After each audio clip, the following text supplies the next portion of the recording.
नमस्कार दोस्तों, आप हैं अपने ही गुड लिविंग चैनल पे। और भाई आज का जो वीडियो है वो उन प्लांट्स के ऊपर है जिनमें कि फूल भी खिलते हैं और ऊपर से सारे के सारे नेचर को भी वो अट्रैक्ट करते हैं।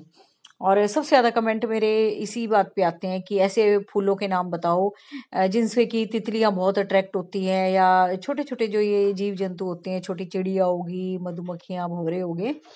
तो आज उन्हीं के बारे में डिस्कस करेंगे कि कौन से ऐसे आपके फूलों वाले पौधे हैं जो कि मैंने खुद नोटिस किए हैं जिनपे कि ज्यादा तितलियां मंडराती हैं। तो सबसे पहले तो भई ये नए नए जो फूल खिले हैं ना मेरे, और जब से खिले हैं ना, यहाँ तितलियां इतनी आती हैं। तो लैंटाना के प्लांट है ये, और इनके फूलों पे भी भाई तितलियां खूब मंडराती हैं। और बहुत सुंदर पौधे हैं भाई, एवरग्रीन पौधे हैं, हमेशा आपके गार्डन में रहेंगे। और इसी तरीके से गुच्छों में इसमें फूल खिलते हैं। अभी तो देखो स्टार्टिंग ये इसके फूल के खिलने की, मैंने भी बिल्कुल काट छाट रखा था ये। अभी इस पे नई नई बर्ड्स आई हैं और ये अब खिलनी शुरू हो गई हैं। और इनके खिलते ही जब भी मैं सुबह आती हूँ इस बालकनी में, तो यहाँ तितलियां खूब घूम रही होती हैं। और ये देखो एक हॉरिजॉन्टल से गमले में लगा हुआ है। और बहुत मतलब ये समझ लो बहुत ही इस तरह के तितलियों वगैरह को, मधुमक्खियों को अट्रैक्ट करने वाला प्लांट है ये। और इसको आप डेकोरेशन के तरीके से भी लगा सकते हो। और इस प्लांट का दोस्तों कोई ऐसा नहीं है कि जैसे मैंने लगा रखे हैं आप ऐसे लगाओ। छोटे छोटे गमलों में भी ये बहुत सुंदर चलते हैं, बहुत हैवी प्लांट बन जाता है ये। और अगर आपने हैंगिंग बास्केट में भी एवरग्रीन पौधे लगाने हैं ना फूलों वाले, तो उनके लिए भी ये बेस्ट प्लांट है। तो अब आप देख लो आपने कैसे अपने घर को डेकोरेट करना है। मेरे तरीके से लगाना है बालकनी के लिए, या फिर जैसे मैंने स्टैंड रखे हुए हैं साइकिल के, इनमें भी अगर आप गमलों में, छोटे छोटे गमलों में इसको लगाते हो ना पौधे को, तो बहुत खूबसूरत लगते हैं। इसमें कई कलर आते हैं। एक जो मैंने देखे हैं कि अब तो इससे भी ज्यादा हूँ, एक टमाटरी रेड भी और इसके साथ लगा होता ना, वो भी बहुत खूबसूरत लगता। लेकिन फिलहाल तो येलो ही है। आपको मिले तो आप जरूर लगाना, नर्सरी जाओ तो लेके आना। इसमें एक पर्पल कलर भी मैंने देखा है, इसमें बेबी पिंक कलर भी शायद मैंने देखा है, वाइट सा। तो वो आप देखो आपको कौन सा कलर अवेलेबल होता है। और आप अगर नए नए पौधे इसके लगा रहे हो ना, तो 2-3 कलर के ना इकट्ठे लगा देना, फिर आप देखना इतना सुंदर आपका बुके सा बन जाएगा। और वो भी बिल्कुल नेचुरल, ये भी नहीं कि आर्टिफिशियल। तो ये आप जरूर लगाना। इससे क्या होता है, मतलब सुंदरता तो है इस पौधे की जैसे कि आप देख रहे हो, लेकिन जब इस पे तितलियां मंडराती है ना, तो एक इतना अच्छा सुंदर सा व्यू मिलता है आपको। तो ये देखो यहाँ ये गमले में लगा हुआ है। इसके साथ और भी कई पौधे लगे हुए हैं। अभी जैसे बोगनविला में भी कोई कलर आ जाएगा ना फूल का, तब इसके साथ मैच होके अच्छा लगेगा। अभी तो जैसे कटिंग ही लगा रखी है मैंने, और कटिंग भी अच्छी चल रही है। तो मुझे ऐसी कोई जरूरत नहीं है इसके साथ और कुछ लगाने की, वैसे होता तो अच्छा ही लगता।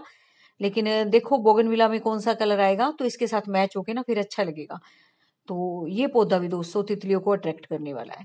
सेकंड है भाई आपका हमेलिया के प्लांट। हमेलिया पे भी मैंने बहुत तितलियों को आते हुए देखा है ऐसे। इसका फूल भी नहीं इतना ज्यादा खिलता, फिर भी पता नहीं क्यों तितलियां इसके चारों तरफ मंडराती रहती हैं, कुछ है इसका ऐसा चक्कर। तो इसके पौधे भी, फूल भी तितलियों को बहुत ज्यादा अट्रैक्ट करते हैं। इसको भी आपको जरूर लगाना चाहिए। ये देख लो फूल इसका इस तरीके का दिखता है। और कहीं से भी आप इसकी कटिंग काट के, पेंसिल जितनी मोटी कटिंग काट के लगा दोगे ना, 5-7 इंच लंबी या उससे भी ज्यादा, कम से कम इतनी तो हो, तो इसके प्लांट बहुत जल्दी तैयार हो जाते हैं। और अगर आपके आसपास भी नहीं है तो नर्सरी से लाओ, तो इसको जरूर लाना। और फिर जैसे जैसे आप इसको मल्टीप्लाई करोगे आपके पास और भी प्लांट तैयार हो जाएंगे। तो ये भी दोस्तों हमेलिया के प्लांट भी तितलियों को खूब अट्रैक्ट करते हैं। और तितलियां, छोटी छोटी मधुमक्खियां इन पे मंडराती रहती हैं। तो इस प्लांट को भी आपको जरूर लगाना चाहिए। एवरग्रीन प्लांट है, ये भी नहीं है कि सीजनल प्लांट है ये। एक बार आप लगाओगे तो ये समझ लो हमेशा के लिए आपके प्लांट ये बन जाते हैं। और इनसे आप कितने ही प्लांट नए नए बना सकते हो। और ना इन पे कोई मौसम का इतना कोई फर्क पड़ता। और दूसरा आपके गार्डन में भी इतना सुंदर वातावरण रहता है, ये देखो। तो ये प्लांट आपको जरूर लगाने चाहिए। थर्ड है भाई जिसमें मैंने सारी चीजों को ये अट्रैक्ट होते हुए देखा है। इसके अंदर तो वही मधुमक्खियां भी घुसी रहती हैं गोरी चोरी के पौधे के अंदर। और तितलियां भी इसके ऊपर मंडराती रहती हैं। और जो छोटी छोटी चिड़िया होती है ना फूलों का रस पीने वाली, वो भी चोंच घुसा के इसके अंदर ही घुसी रहती हैं।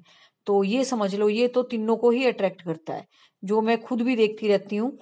तो इसको भी दोस्तों आपको जरूर लगाना चाहिए। और कटिंग से बड़े आराम से लग जाते हैं। और जो प्लांट इसके दोस्तों मैच्योर हो जाते हैं उनमें फलियां भी लगती हैं। लेकिन बीज का लंबा चक्कर हो जाता है। इससे अच्छा है कि आप कटिंग ही लगाओ। और नहीं आपके पास है आसपास ये पौधा, तो आप नर्सरी से एक बार लेके आओ और फिर उसको मल्टीप्लाई करते रहना। और गमलों में कहीं भी आप इसको लगाते हो जमीन में, तो ये समझ लो घर का पूरा वातावरण ही बदल जाता है। इतनी चीजों को अट्रैक्ट करते हैं पौधे। और पूरा का पूरा मैं आपको पौधा इसलिए दिखा रही हूँ तो आपका, ताकि आप खुश हो जाओ कि इस पे वाकई में फूल कैसे लगते हैं। ये देखो बंच के बंच बनते हैं इस पौधे पे, फूल पे, फूलों के। तो इसको भी आपको जरूर लगाना चाहिए। ये भी बहुत अट्रैक्ट करता है तितलियों को। तितलियां तो इस पे मंडराती रहती हैं और ऊपर से छोटी छोटी चिड़िया भी इसके अंदर घुसी रहती हैं बिल्कुल ही। तो इसको भी आपको जरूर ट्राई करना चाहिए। नेक्स्ट नंबर पे आते हैं भाई आपके देसी वाले गुलाब। उन पे मैंने बहुत ज्यादा तितलियों को मंडराते देखा है। देसी में बहुत सारी वैरायटी है आपके पास जो हमारे एनवायरनमेंट के हिसाब से खूब अच्छी चलती हैं। इंग्लिश पे बल्कि इतनी नहीं मंडराती तितलियां, क्योंकि देसी में ना एक मिठास होती है, खुशबू होती है, शायद उस करके ये मंडराती होंगी। तो देसी गुलाब तो वैसे भी आपने देखा है भंवरे घुसे रहते हैं। और ये जो फूलों का रस पीने वाली मधुमक्खियां होती हैं ये भी घूमती रहती हैं, और तितलियां तो मंडराती रहती हैं। तो एक तो प्लांट आपका भी ये गुलाब का ही हो गया, देसी गुलाब का। तो इनको भी आपको जरूर लगाना चाहिए। छोटे छोटे जो बटन रोज होते हैं या इस तरह के रोज होते हैं या रेड वाले देसी मीठे गुलाब होते हैं, तो वो भी बहुत अच्छे रहते हैं इन चीजों को अट्रैक्ट करने के लिए। नेक्स्ट है भी आपके मोगरे के पौधे। इस पे भी सुबह तितलियां मंडराती रहती हैं, जैसे ही फूल खिलते हैं ना, मधुमक्खियां, तितलियां, ये सारी चीजें इसको अ, इसके आकर्षण की वजह से ही आती होंगी। तो ये भी दोस्तों मोगरा के पौधे जो है ना, ये भी तितलियों को अट्रैक्ट करने वाले प्लांट हैं। तो इसको भी आपको जरूर लगाना चाहिए।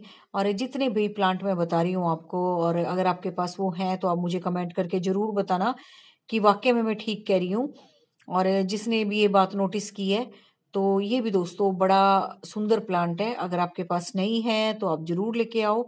और एवरग्रीन प्लांट है। और इस टाइम तो भाई इसका ग्रोइंग टाइम चल रहा है। इस टाइम आप इसको ला के लगाओगे भी ना, गमले में लगाओगे या जमीन में, खूब अच्छे प्लांट चलेंगे। तो मुझे तो भाई यही ध्यान आ रहे थे, पौधे तो पता नहीं कितने सारे हैं। मोस्टली फूलों के पौधों पे मधुमक्खियां, तितलियां मंडराती रहती हैं। इन चीजों का जीवन ही इसी चीज से है। और भाई ज्यादातर तितलियों को मंडराते मैंने सदाबहार के फूलों पे भी देखा है। तो सदाबहार के फूलों के चारों तरफ भी तितलियां मंडराती रहती हैं। चाहे आपके वो व्हाइट वाले सदाबहार हो, चाहे आपके पर्पल वाले हों, देसी वाले सदाबहार पे खूब तितलियां घूमती रहती हैं। तो ये भी आपको जरूर लगाने चाहिए। और बहुत सुंदर लगते हैं दोस्तों इसके फूल। अगर आपने बीच बीच में अपने गार्डन के लगा रखे हैं ना, है तो बड़ा कॉमन सा पौधा, लेकिन आपको जरूर ट्राई करना चाहिए। मिलते हैं नेक्स्ट वीडियो में। थैंक